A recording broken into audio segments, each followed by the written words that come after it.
탈락되면 이거 각하라고 해서 그 요건 탈락 각하라고 얘기하죠. 너 소장의 기간도 안 지켰다. 소장의 방식도 잘못 썼다. 안 받아줘 버립니다. 각하시켜 버립니다. 요건 넘어가면 이제 뭐 한다 하죠? 그 본안심사 이렇게 한다고 하죠. 그래서 이 본안심사 당사자 불러다 놓고 말을 다 들어봅니다. 그러면 그 변론을 연다고 합니다. 그리고 심리를 연다고 합니다. 그래서 그 변론, 심리 이런 걸 다 연다고 합니다. 변론, 심리. 사건이 간단하면 1회 변론, 2회 변론. 복잡하면 3회, 4회, 그 5회 변론. 이런 변론을 엽니다. 그래서 본안심사 변론 연 다음에 그 어느 순간 그 변론 종결을 하게 됩니다. 그래서 이렇게 변론 종결 이걸 하죠. 그래서 이 변론 종결을 하게 된다. 당사말 다 들어봅니다. 그 다음에 그 변론 종결한 다음에 그 판결 선고를 하게 된다. 라고 해서 이 판결을 선고합니다. 근데 판결 선고하니까 소재기 옹고 그 승소 인용 판결을 받게 됩니다. 그리고 소재기 옹고 그 패소 판결 받게 되면 이거 기각 판결. 그러면 승소 인용 패소 기각 이렇게 얘기하죠. 그래서 옹고 청구 받아들이면 인용, 옹고 청구 기각 이렇게 나오죠. 그러면 변론 연다, 심리 연다. 각하는 뭐고 기각은 뭐냐? 요건 탈락 각하요. 소장을 받으면 너 주장을 제쳐두고 기간은 지켰는지, 너는 죽은 사람한테 소제기한 거 아닌지, 그러면 그 기간 죽은 사람한테 제기한 거 아닌지 요건을 판단하고 그게 갖춰지면 뭐라 하지? 본안 들어가서 주장을 해보고 변론 종결한 다음 판결 선고에서 너 이겼다 인용, 너 졌다 기각 패소 이런 것들을 하게 됩니다. 아시겠죠? 그래서 판결 선고되면 그로부터 일정 기간 내에 2심으로 다시 불복합니다. 2심에서 또다시 이런 절차가 계속 진행됩니다. 이렇게 소송은 돼요. 그래서 요건, 본안, 인용, 기각 이런 말 아시겠죠? 우리가 인용 판결 받으려고 소송 심판을 제기하겠죠. 자, 이걸 알았습니다. 그러면 거기 1077에 행정심판과 소송을 비교한 도표를 한번 보시죠. 1077 행정심판과 소송의 비교. 행정심판은요, 본질 보세요. 행정심판은 그 행정통제가 중심이다. 약식쟁송이다. 행정소송은 권리구제다. 심판은요, 기속재량 다 된다 해서 그 위법부당 다 된다라고 얘기합니다만은 그 소송은 위법한 처분만이 되고 부당한 처분은 안 된다라고 얘기하죠. 그리고 청구기간 등 판정 절차 체크합니다. 판정 절차 체크해서 심판은 약식이니까 그 구두로도 가능하다. 그리고 서면도 가능하다. 심판은 서면 구술 다 가능하다. 소송은 구두 변론이 가능하다고 해서 심판은 서면 구술, 소송은 구두 변론 그렇게 됩니다. 심판은 약식이니까 서면도 된다고 합니다. 다시 적극 변경 여부가 있죠. 그래서 적극 변경 여부. 아까 얘기했습니다. 고지 규정, 오고지 불고지 나중에 하겠습니다. 넘어가서 뒷장에 공통점 있죠. 열기주의가 아닌 뭐라고 그래? 개갈주의가 채택돼 있죠. 그래서 열기가 아닌 개갈주의 채택. 다시 2번 불고분리 분리변경 금지 원칙이 채택돼 있죠. 불고분리가 뭡니까? 누군가가 고소하지 않으면 그 절차는 개시되지 않는다. 그래서 불고분리 이렇게 얘기하죠. 누군가가 소재기 있어야만 절차가 개시된다. 라고 하면 그 불고분리 이렇게 얘기합니다. 불고불리. 다시 그 불이익변경 금지가 있습니다.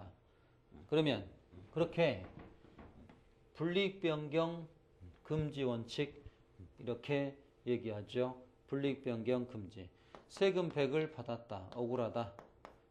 소송을 들어갔다. 그 소송 들어갔더니 소송에서 판결이 떨어집니다. 너 패소 100 내야 되겠는데 그러면 그거 패소 판결을 한다. 그러면 그 100을 내야 된다. 근데 판사가 패소하면서 너 운 좋았다. 너 200 내. 이럴 수 있다. 이럴 수 없습니다. 판결 들어갔더니 원처음보다 불리하게 바꿀 수는 없죠. 이것을 불이익변경 금지라고 합니다. 판결 들어갔더니 불이익하게 바꿔버릴 수는 없다. 불고불리 불이익변경 금지 원칙이 적용됩니다. 그거 기억하시고 3번 당사자의 소송 제기에 의하여 개시된다고 돼 있죠. 그래서 당사자의 소제기가 있어야만 절차는 개시된다. 4번 법률상 이기는 자만이 제기하며 대심구조에 마주보면서 공격방어 이루어진다.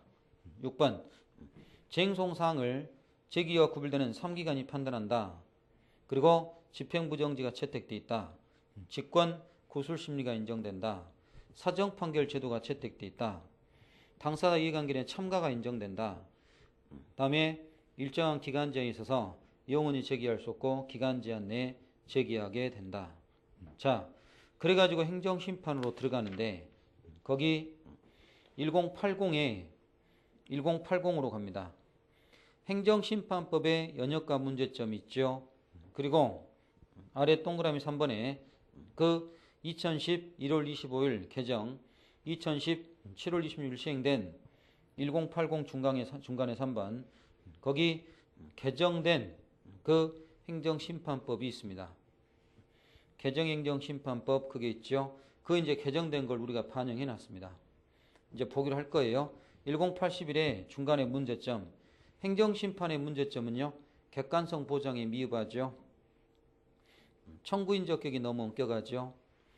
3번 집행부정지 채택하고 있으며 그 이해를 제한함으로써 실질적으로 권리구제 장애가 되며 사정판결을 별도로 사정재개를 두고 있어서 권리구제 관점에서 그 안 좋을 수 있다. 그렇게 얘기합니다. 행정심판은 몇 가지가 있다고 그랬죠. 취소심판, 뒷장에 무효등 확인심판, 3번에 의무행심판 그렇게 되어 있습니다. 1083은 중간에 특별행정심판이라고 해서 뭐가 있죠? 공무원에 대한 징계, 조세부가 징수, 국세행정심판 이런 데는 특별행정심판을 따로 만들어 놓고 있죠. 그런 데는 특별행정심판을 따로 만들어 놓고 있습니다. 그리고 5번 특별행정심판 신설의 협의 의무화. 이 행정심판 외에 다른 행정심판을 만들어서 국민을 괜히 엉뚱한 대로 절차 이용하게 하고 하니까 다른 행정심판을 만들려면 그 협의를 미리 하도록 하고 그 협의를 의무화 시켜놨습니다. 그래서 특별행정심판을 만들려거든 미리 협의하라는 그 협의 의무화 그런 조항이 있죠. 새로 들어왔습니다. 별도 행정심판을 따로 만들려면 미리 협의를 하라는 그런 내용이 나와 있죠. 그렇게 정리하시고 뒷장에 행정심판의 대상이 있습니다. 개갈주의, 열기주의 뭐 이런 말 나오죠. 1084 복습이 절반입니다. 우리는 뭐라고 그랬죠? 1084에 개갈주의죠. 열기주의가 아닌 개갈주의 구조를 따르고 있다. 쌍거래 3번 우리나라 행정심판법의 태도가 있습니다. 원칙 나오죠. 원칙의 세 번째 우리나라는 개갈주의를 채택하고 있다. 그렇게 하고 있습니다. 2번 행정심판 대상의 예외가 있죠. 기억번 다만 대통령의 처분과 부작위는 대통령이 행정부 수반의 점을 감안하여 다른 법의 특별한 규정을 제하고는 그 행정심판 실익이 없다고 보아 대상에서 제외하여 직접 소송을 제기하도록 하였다. 대통령은 행정부의 수반이기 때문에 그 하급기관인 행정심판기관이 담당하는 것은 앞뒤 안 맞아서 대통령에는 바로 소송가야지 심판 대상이 될 수 없다. 니은번 심판 체결에 대해서는 다시 심판 제기할 수 없다.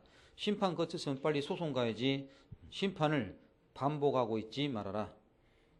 재심판 청구 금지.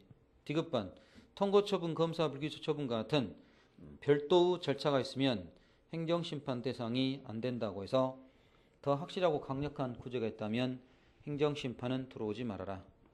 뭘 가지고 행정심판을 제기하죠? 거기 1번 행정청. 행정청. 뭐가 행정청이지? 처분을 행한 당사자 행정청, 서울시장, 장관 이들이 행정청이죠. 1085에 뭘 갖고 들어갑니까? 그 행정청의 처분 갖고 들어가겠죠. 그래서 그 처분이라 하면 구체적 사실은 법집행으로서 공권행사 또는 거부, 그 밖에 이에 준하는 행정작용, 그게 행정처분이죠. 다음에 3번 거부처분 뭐 이렇게 나오고요.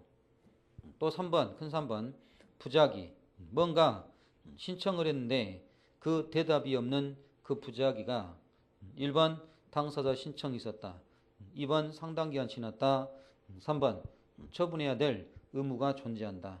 근데 처분하지 않았다. 그것이 부작위겠죠. 그리고 4번의 부존재, 처분의 부존재. 부존재는 처분을 볼 수 있는 외관 자체가 없는 거.